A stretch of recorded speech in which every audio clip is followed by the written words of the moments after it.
Olá, você que nos acompanha, seja bem-vindo, seja bem-vinda a mais um Análises, o seu programa de análise de conjuntura internacional, aqui no canal da Prática Política. Eu sou Cláudio Porto, jornalista independente. Este programa é uma realização do canal da Prática Política no YouTube, transmitido pela TV comunitária do Rio de Janeiro, canal 6 da Claro TV. Comigo, André Nunes, analista político. Como vai, André? Tudo bem? Tudo bem, Cláudio. Queria agradecer a você, ao teu canal da Prática Política, o excelente trabalho que você vem realizando e também, é claro, a nossa querida TV comunitária do Rio de Janeiro, canal 6 da Claro TV. Obrigado. André, vamos começar com o primeiro assunto do programa. Depois de muita expectativa, ocorreu a eleição presidencial na Venezuela e Nicolás Maduro foi reeleito para mais um mandato como presidente da República Bolivariana da Venezuela, mandato que começa em 2025 e vai até 2031. Segundo o Conselho Nacional Eleitoral da Venezuela, ele terminou esta eleição com 51,2% dos votos, enquanto o candidato apoiado pela Maria Corina Machado, líder da oposição, terminou a eleição com 44,2% dos votos. André, muita gente fala que esta eleição foi a mais importante da história recente da Venezuela. Você concorda com isso? Cláudio, toda eleição na Venezuela, a partir da morte do presidente Hugo Chávez, é uma eleição de extrema importância.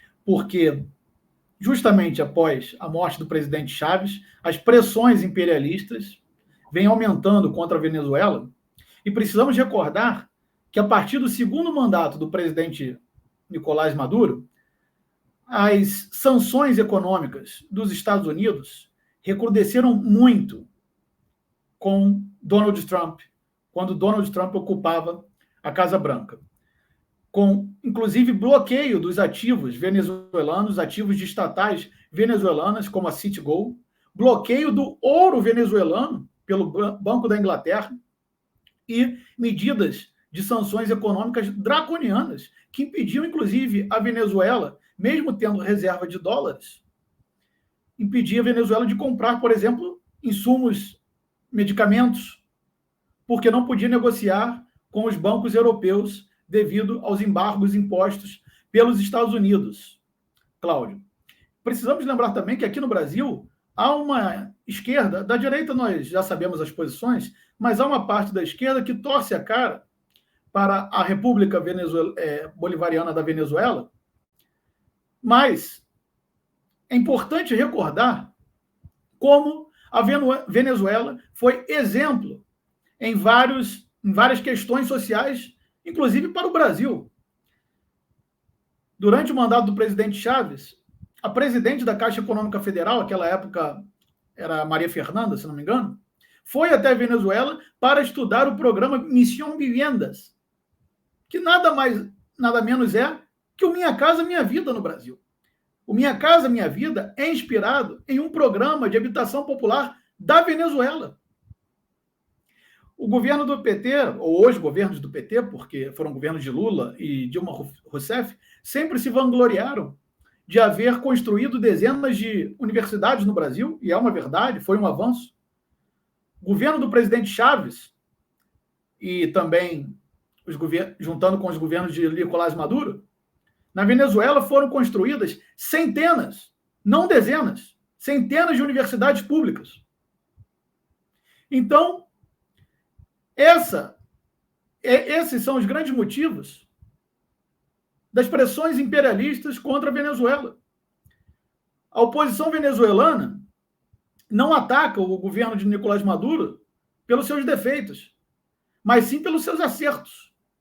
Não suportam a inclusão social que foi realizada durante o período Chávez e que, é claro, diminuiu, até por conta das dificuldades econômicas impostas pelas sanções, tem diminuído um pouco nos últimos anos, porque as dificuldades não podem ser negadas. Essa estratégia das sanções econômicas foram utilizadas durante 60 anos contra Cuba.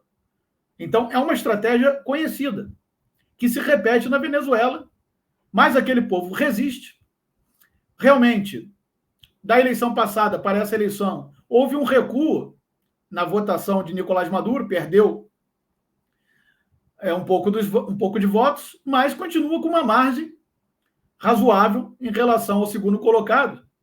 E uma margem, inclusive, maior do que a do presidente Lula, uma margem percentual maior do que a do presidente Lula em relação ao seu opositor Jair Bolsonaro nas últimas eleições.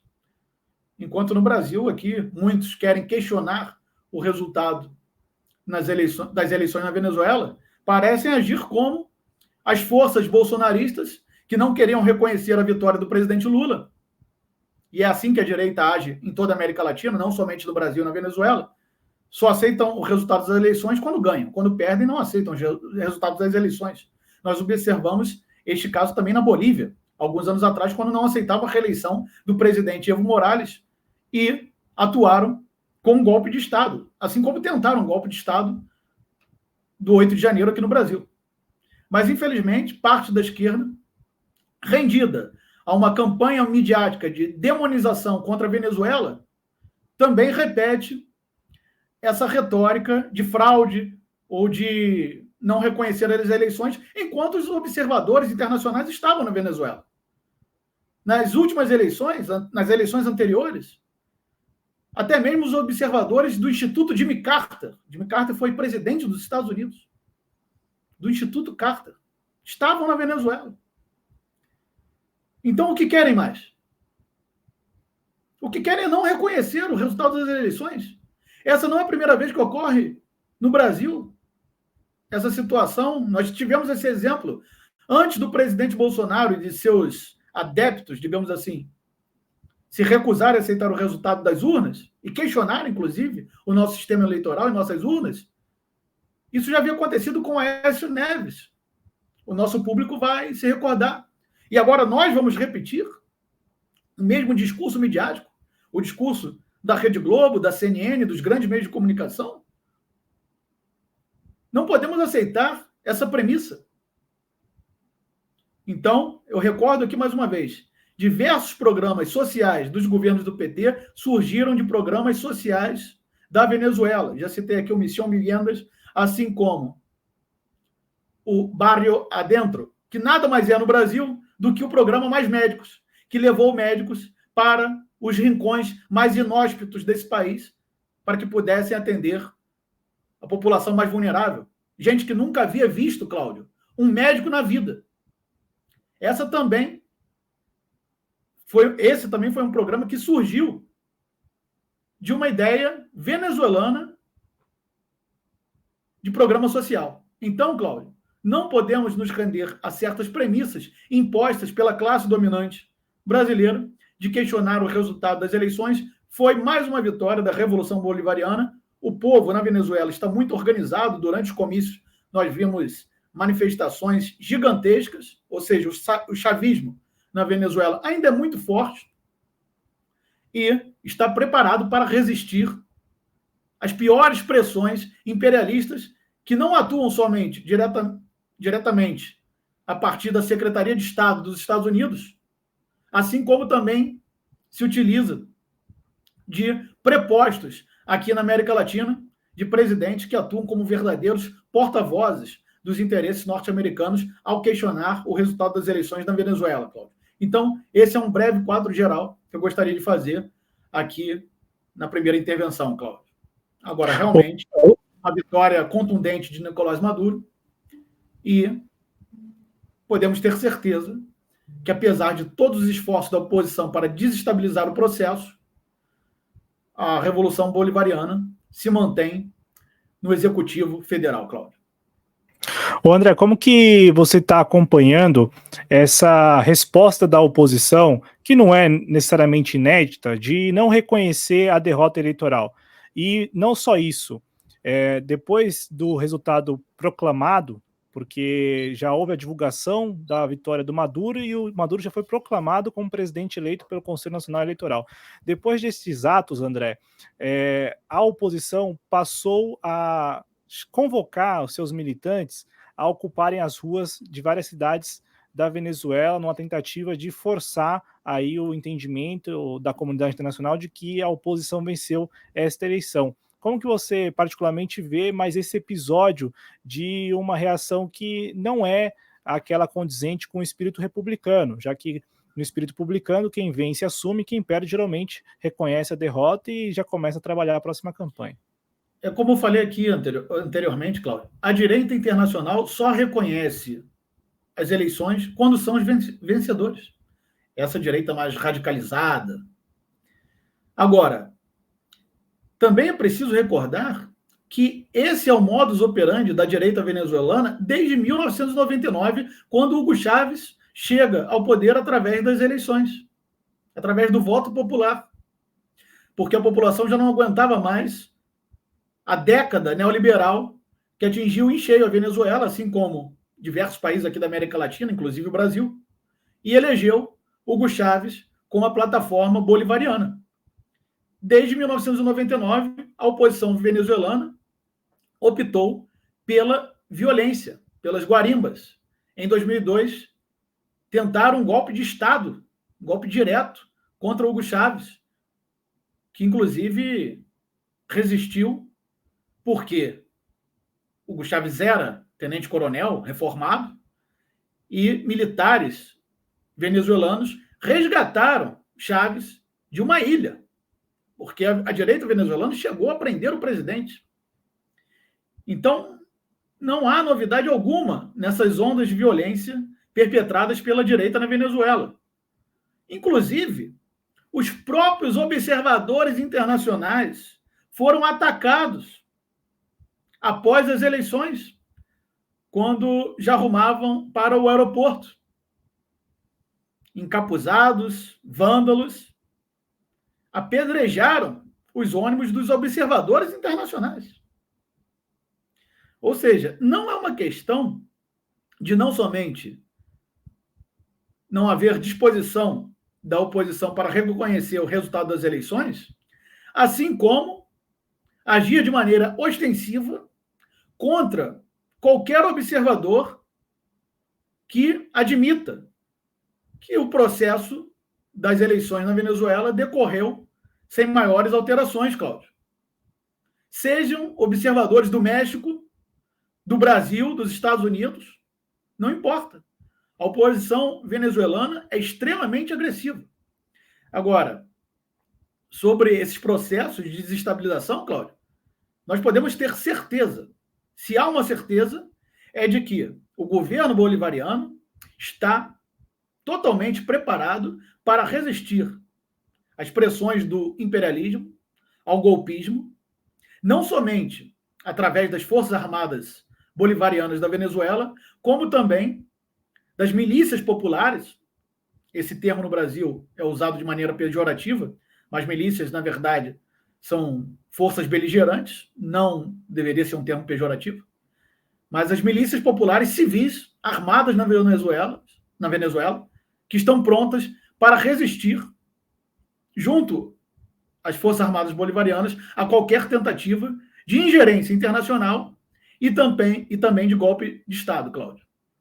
Então, caso haja uma onda promovida pela CIA, pelos seus prepostos da América Latina, incentivando a população a se atirar, parte da população a ser atirada contra o governo venezuelano, não vai haver tomada do poder sem resistência, e nós podemos assistir realmente cenas terríveis, inclusive uma guerra civil.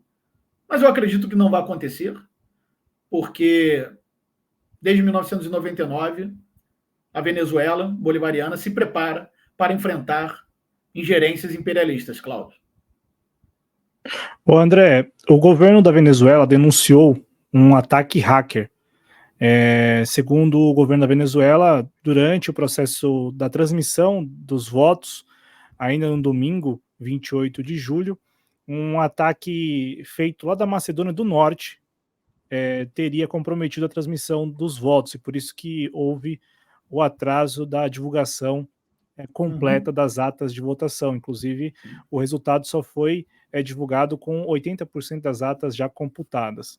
Isto da parte do governo da Venezuela, inclusive, tem a informação de que o Ministério Público da Venezuela já instaurou uma acusação formal apontando para a participação da Maria Corina Machado nesse ataque hacker. E aí, adicionado a isso, André, também tivemos uma informação durante esse processo de apuração lá na Venezuela, que inclui o governo da Argentina, o governo de Javier Milei, porque durante o processo de apuração dos votos, tanto a Patrícia Burrich, que é a ministra de Segurança, né, da Argentina, como também o presidente Javier Milei, fizeram posicionamentos, inclusive convocaram os venezuelanos que vivem na Argentina, principalmente em Buenos Aires, a comparecerem em frente à embaixada da Venezuela em Buenos Aires para cercar o prédio.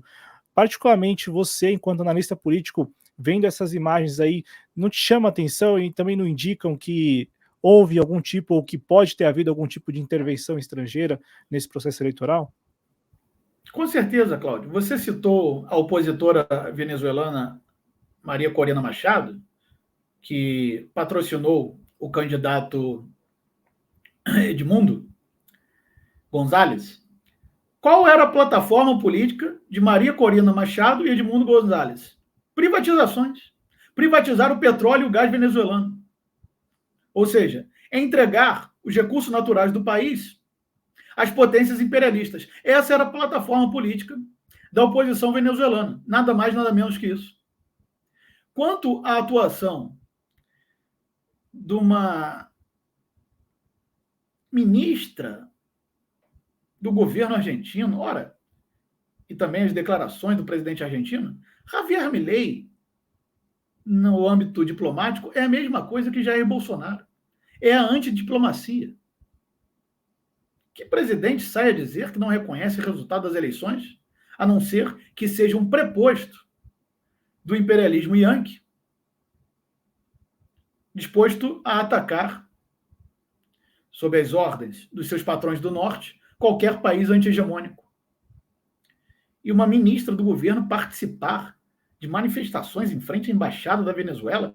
Que tipo de diplomacia é essa? Isso é o sinônimo da antítese do que significa diplomacia, é a antidiplomacia. Nós assistimos isso no Brasil. Nós já vimos esse filme aqui no Brasil e se repete na Argentina. Agora, Javier Milei e Patrícia Burrich, sua ministra de Segurança, deveriam estar preocupados com a situação calamitosa pela qual passa a Argentina nesse momento, com o encolhimento da economia, com o desemprego em massa, com as pessoas passando fome,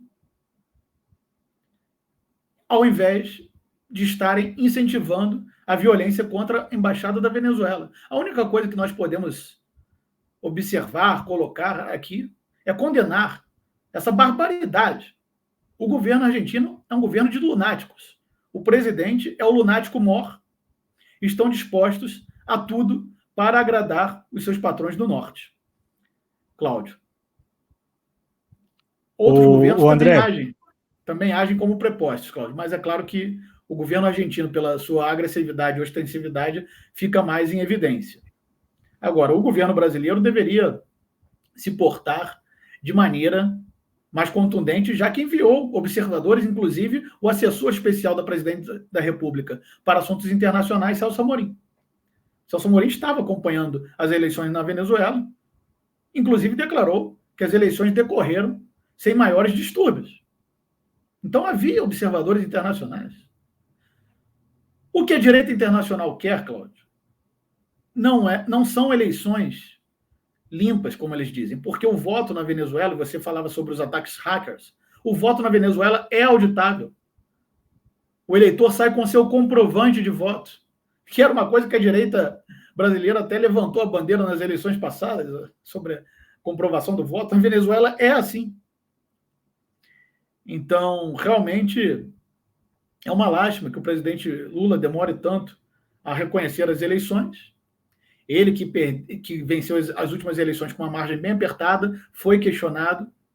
Houve uma tentativa de golpe de Estado no Brasil. E sempre quem se colocou ao lado do Brasil nessas tentativas de golpe de Estado, de desestabilização durante o governo do PT, foi a Venezuela. Venezuela, Bolívia, os Kirchner na Argentina. Parece que parte do Partido dos Trabalhadores ainda não compreendeu que a democracia na América Latina é limitada. É limitada pelo poder econômico e pelas forças do poder norte-americano aqui no nosso continente. A presidente Dilma sofreu um golpe parlamentar que a Venezuela não reconheceu. A Venezuela se colocou contra o golpe contra a presidente Dilma. O presidente Lula foi preso. Foi preso e impedido de participar das eleições. Essa é a democracia que alguns defendem. E a Venezuela sempre foi um país que, através da sua chanceleria, do seu Ministério das Relações Exteriores e do próprio presidente Nicolás Maduro, denunciou as ações da direita para derrubar governos do Partido dos Trabalhadores, inclusive prender o ex-presidente Lula, que é a maior figura do Partido dos Trabalhadores. E, infelizmente, nós assistimos esse tipo de retribuição por parte do partido ao governo bolivariano, Cláudio. Então, realmente, há sim ingerência internacional, há muita interferência imperialista, imposições de sanções draconianas contra a Venezuela e a atuação de prepostos que atuam para desestabilizar o país, dizendo que não vão reconhecer as eleições, como o presidente do Panamá e um outro presidente que poderíamos até dizer que atua como um capacho dos Estados Unidos, que é o presidente Boric, no Chile, que utiliza a questão venezuelana para esconder a sua desaprovação. 64% dos chilenos não apoiam, não aprovam a Venezuela utilizada, Cláudio, para fugir de certos debates internos aqui nos países da América Latina. É isso, Cláudio. Ô André, nós mostramos aqui uma imagem do Boric, né, presidente do Chile, lá nos Emirados Árabes Unidos. Ele está fazendo uma visita oficial, ele se encontrando com um dos sheiks, né, dos Emirados Árabes Unidos, falando de direitos humanos, né, defendendo isso Cláudio, no âmbito local do Chile. Ele questiona a Venezuela, diz que a Venezuela não é uma democracia, que não reconhece as eleições na Venezuela, mas não tem nenhum pudor em fazer negócios com os príncipes e sheiks árabes, nesse caso da foto dos Emirados Árabes Unidos. Ou seja, a Venezuela, onde há eleições, não é uma democracia, mas não há pudor algum em fazer negócios com a monarquia dos Emirados Árabes. Essa é uma grande hipocrisia, Cláudio.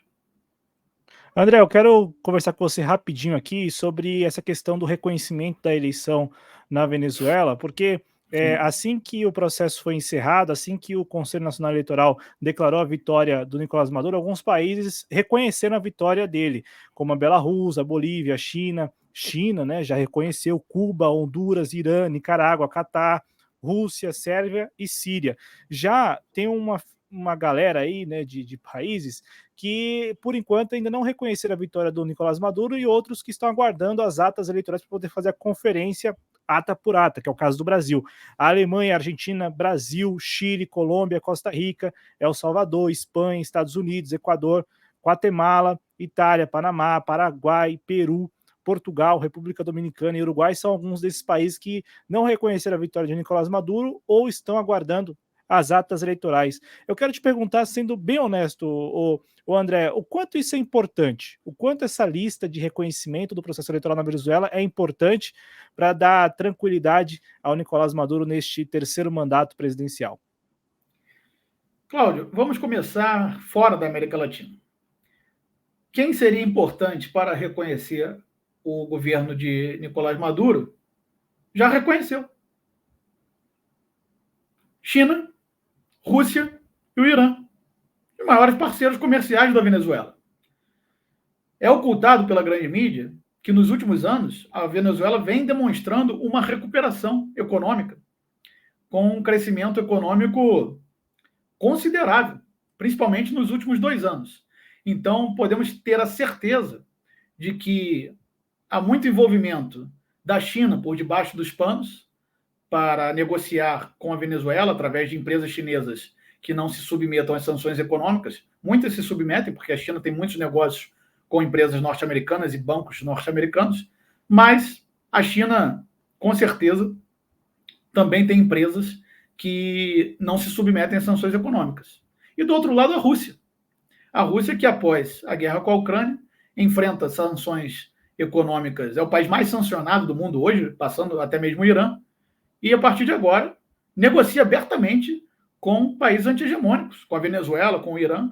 Então, fora da América Latina, os países que importam para a Venezuela, e quando eu digo importo, eu digo de importância, não de importar insumos, os países que têm importância para a Venezuela nesse reconhecimento já reconheceram. Potências como China e Rússia e uma potência intermediária como o Irã. Agora, dentro da América Latina, a Bolívia, que é um parceiro da Venezuela tradicional, até porque enfrenta os mesmos problemas, as mesmas tentativas de golpe de Estado, as mesmas pressões, já reconheceu. O bravo presidente do México, López Obrador, importantíssimo pelo tamanho da economia mexicana e também o tamanho do país, a importância do México, importância histórica do México para a América Latina. A presidente de Honduras, Cuba, obviamente, e com todo o peso histórico da Revolução Cubana.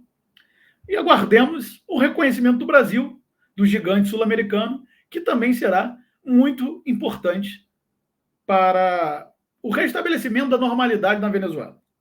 Esperamos também uma entrada da Venezuela nos BRICS a partir de 2025, Cláudio. E aí sim vamos assistir à consolidação de uma Venezuela mais forte e menos suscetível às pressões imperialistas. Cláudio Porto. Muito obrigado, André. Valeu mesmo por mais um programa, viu? Eu que agradeço. Obrigado, Cláudio. Obrigado a quem nos acompanhou. Muita saúde. Voltamos na próxima semana. Tchau, tchau, gente. Valeu.